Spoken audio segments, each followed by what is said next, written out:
BJP ఒకవేళ assembly contest చేయాలనుకుంటే ఎన్ని చేసే అవకాశం ఉంది? ఎన్ని అడిగేది ఏం లేదు. ఇప్పుడు ఇవాళ బీజేపీ ఒకళ్ళు ఇలా అడిగే పరిస్థితి లేదు. నేను ఇన్ని చేద్దాం అనుకుంటున్నానని చెప్తారు వాళ్ళు, అంతే. దాన్ని బట్టి అయ్యా అయ్యా అంటూ ఈయన సీట్లు సర్దుబాటు చేస్తారు. అంటే ఒకటి ఏంటంటే ఇప్పుడు బీజేపీ తీసుకున్న విధాన నిర్ణయాలు ఏంటంటే ప్రతి రాష్ట్రంలో కూడా బీజేపీ పార్లమెంటు సభ్యుడు ఖచ్చితంగా ఉండాలి అనేటువంటి విధానములో పోతున్నప్పుడు ఇక్కడ అసెంబ్లీని పెద్దగా తీసుకోవటం లేదు వాళ్ళు. ఎందుకు అంటే జనసేన ఉంది కాబట్టి. జనసేన లేకుండా ఉండింటే బీజేపీ తెలుగుదేశమే ఉండి జనసేన పార్టీ లేకుండా ఉంటే ఆ విధానం వేరేగా ఉండేది. అవును.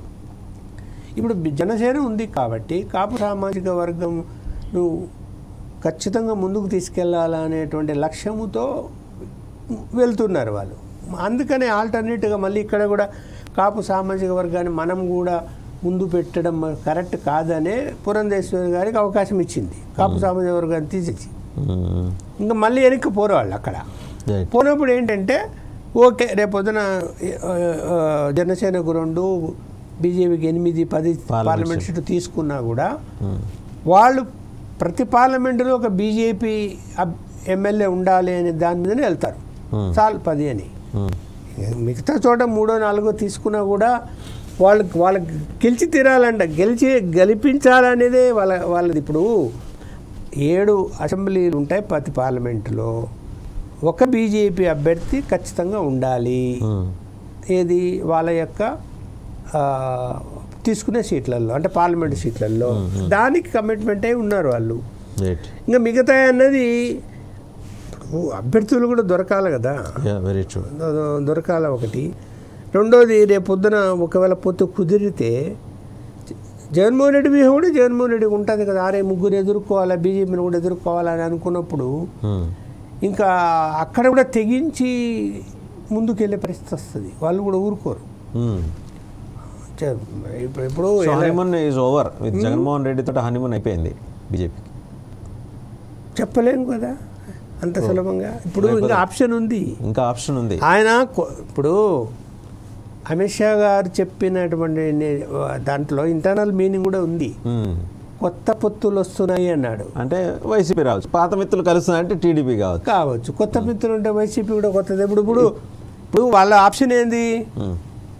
ఏం జగన్మోహన్ రెడ్డి మాతో ఆఫీషియల్గా పొత్తు పెట్టుకో, 10 సీట్లు కావాలా, గెలిపించుకోవాలి, బాధ్యత నీదే. ఒప్పుకున్నాడు అనుకోండి పొత్తుకు. చంద్రబాబు నాయుడు ఉంటాడు అప్పుడు. అంటే రేపు పొద్దున బీజేపీ వెంబడే నానా శాపనార్థాలు, తిట్లు, చేతబళ్ళు, చిల్లంగులు, బాణమతులు ఇవన్నీ చేస్తారు కదా, చేసుకొని వాళ్ళకేమో దానికి లెక్క పెట్టరు. మాకు ఆ రోజే తెలుసు, అందుకనే చంద్రబాబు గారు ఏం మాట్లాడకుండా వచ్చారని లేదు. చంద్రబాబు నాయుడు గారే ఎస్, చంద్రబాబు నాయుడు ఇష్యూ వేరే ఉంది. ఇప్పుడు వాళ్ళు ఎక్కువ మీరు అన్నట్టు ఎక్కువగా అసెంబ్లీ సీట్లు ఎక్కువ తీసుకుంటారు. తర్వాత పార్లమెంట్ సీట్లు అదే ఆ సంఖ్య తగ్గదు. 10 అదే 2:1:2 అనే రేషియోలో రావాలి. 2:1:2 ఎట్లా? 2 ఏళ్ళు పవన్ కళ్యాణ్, 1 ఏడాది బీజేపీ, చివరి 2 ఏళ్ళు టీడీపీతో అయితే 175 అసెంబ్లీలకు గాను జనసేన బీజేపీకి ఖచ్చితంగా 70 నుంచి 80 సీట్లు కావాలి, తీసుకుంటారు వాళ్ళు. దానికైతే ఒప్పుకుంటారు. ఎందుకు అంటే ఖచ్చితంగా పవర్ షేరింగ్లోకి వెళ్తారు.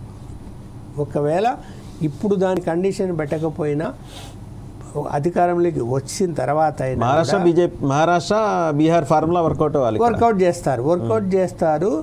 చంద్రబాబు నాయుడు గారు నిజంగా ఏదో కొంత మీడియా సంస్థలు చెప్పినట్టు పద్మవ్యూహంలోకి వెళ్ళిపోతాడు ఆయన అని అంటే చెప్పలేము. పొద్దునట్టే కనిపిస్తుంది నాకు కూడా. సార్, వాములు తిన్న స్వాముల వారికి పచ్చగడ్డి పలహారం అన్నట్టు ఎన్ని పద్మవ్యూహాలైనా ఆయన ఛేదించుకొని బయటకు రాగలరు కదా. చూద్దాం, వస్తే మంచిదే కదా ఛేదించుకొని.